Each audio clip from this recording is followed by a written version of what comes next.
Assalamualaikum warahmatullahi wabarakatuh. Di sini kami akan mempresentasikan makalah dengan judul pencemaran terhadap lingkungan hidup. Sebelum itu, izinkan saya memperkenalkan diri. Nama saya Amal Fiatul Husna, biasa dipanggil Vivi, dan ini teman saya. Nama saya Jihan Safan Nabila Setiawan, biasa dipanggil Jihan. Pengertian dari pencemaran itu sendiri adalah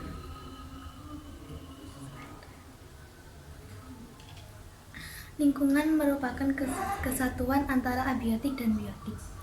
Abiotik adalah kumpulan-kumpulan benda mati, sedangkan biotik adalah kumpulan benda hidup. Di dalam komponen abiotik yaitu udara, air, cahaya matahari, tanah, suhu, dan lain sebagainya. Komponen biotik mencakup dekomposer atau pengulai, konsumen, dan produsen. Kedua komponen ini sangat erat berkaitan. Secara keseluruhan, dapat disimpulkan bahwa lingkungan hidup adalah gabungan antara semua makhluk hidup dan faktor serta komponen sekelilingnya.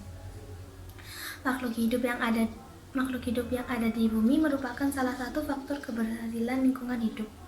Makhluk hidup yang dikhususkan yaitu manusia.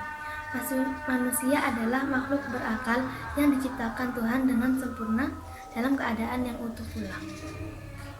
Oleh sebab itu, kegagalan lingkungan hidup seperti pencemaran yang terjadi dapat dikatakan ulah manusia. Tingkah laku manusia pada masa kini sudah melebihi batas wajar. Salah satunya yaitu membuang sampah sembarangan. Banyak tempat yang seharusnya bersih dari sampah justru tertimbun sampah. Tempat yang seharusnya rindang dan asri berubah menjadi tempat yang panas dan gersang. Pencemaran terhadap lingkungan sendiri dibagi menjadi 3: pencemaran udara, pencemaran air, dan pencemaran tanah. Pencemaran udara tak selalu disebabkan oleh ulah manusia. Pencemaran udara dapat pula disebabkan oleh kejadian alam, contohnya gunung meletus. Hasil dari letusan gunung berapi membawa partikel-partikel logam yang berbahaya. Namun, penyebab utama pencemaran udara di Indonesia terjadi akibat polusi kendaraan bermotor roda 2, 3, ataupun 4. Pencemaran udara dapat disebabkan oleh beberapa hal berikut, yaitu A. Asap rokok. Asap rokok, seperti yang telah diketahui, sebagian besar orang-orang terkaya ada di Indonesia ialah bos besar perusahaan rokok. Oleh sebab itu, tak heran bila asap rokok menjadi penyumbang pencemaran udara yang terbesar. Kandungan-kandungan berbahaya di dalam rokok seperti tar dan nikotin, maka asap yang ditimbulkan berbahaya pula. B. Ozon. Sudah menjadi rahasia publik bila lapisan ozon mulai menipis. Lapisan penghalang buruknya sinar matahari ini justru menjadi bumerang bagi bumi. Polutan ozon merupakan polutan yang paling berbahaya. Penanganannya pun sangat sulit karena tak dapat dideteksi. Perlu untuk diketahui, polutan ozon menyebabkan kerusakan paru-paru. Karbon monoksida. Gas CO juga merupakan salah satu polutan yang berbahaya. Gas ini dapat menimbulkan kematian jika seorang menghirupnya dalam waktu yang lama. Contoh dari polutan gas CO yaitu ketika tidur di dalam mobil menggunakan AC. Gas-gas CO yang dihasilkan kendaraan bermotor di luar dapat masuk ke dalam. Gas itulah yang mematikan. 2. Pencemaran air. Air yang bersih yaitu air yang tidak berbau dan tidak berwarna. Sehingga bila ditemui air yang berbau, berwarna, dan terdapat biota yang mati di dalamnya, air itu terindikasi telah tercemar. Pencemaran pada air dapat disebabkan oleh hal-hal berikut. A. Limbah pabrik, nuklir, dan industri. Limbah pabrik, nuklir, dan industri mengandung zat-zat kimia berbahaya. Salah satu zat itu ialah radioaktif.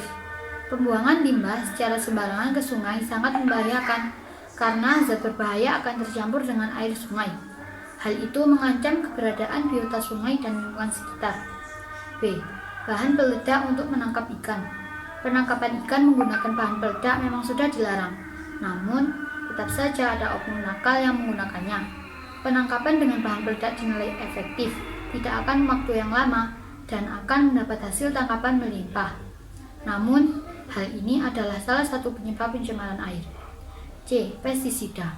Limbah pertanian sebenarnya tidak membahayakan, namun penggunaan pestisida yang berlebih dan pupuk kimia itulah yang menyebabkan pencemaran air. Limbah pertanian yang di dalamnya terdapat pestisida berlebih dan pupuk kimia akan mengalir. Kemudian, hal tersebut menimbulkan pencemaran air. D. Sampah. Sampah menjadi masalah utama di zaman sekarang. Kesadaran manusia akan lingkungan nampaknya sudah sangat rendah. Sampah-sampah rumah tangga dibuang di sembarang tempat. Mulai dari lorong air kecil hingga ke sungai sudah dipenuhi sampah. Padahal sampah salah satu penyebab dari pencemaran air. 3. Pencemaran tanah. Suatu tanah dikatakan sudah tercemar ketika tanah itu tak dapat lagi digunakan untuk kebutuhan manusia. Kebutuhan yang dimaksud seperti bercocok tanam. Selain itu, tanah yang gersang juga suatu ciri tanah sudah tercemar.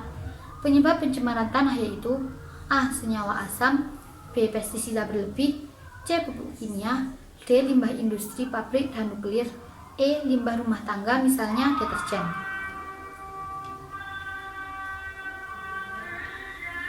Jadi kesimpulannya adalah pencemaran dibagi menjadi 3, yaitu pencemaran air, tanah, dan udara. Setiap pencemaran memiliki ciri tertentu. Setiap pencemaran juga memiliki penyebab tertentu. Penyebab pencemaran satu dan lainnya tidak jauh beda. Contohnya penggunaan pestisida berlebih. Untuk itu, manusia sebagai makhluk berakal di bumi wajib mengurangi penggunaan bahan-bahan penyebab pencemaran dan menjaga lingkungan. Tadi presentasi dari kami. Sekian, bila ada salah-salah kata, kami mohon minta maaf. Assalamualaikum warahmatullahi wabarakatuh.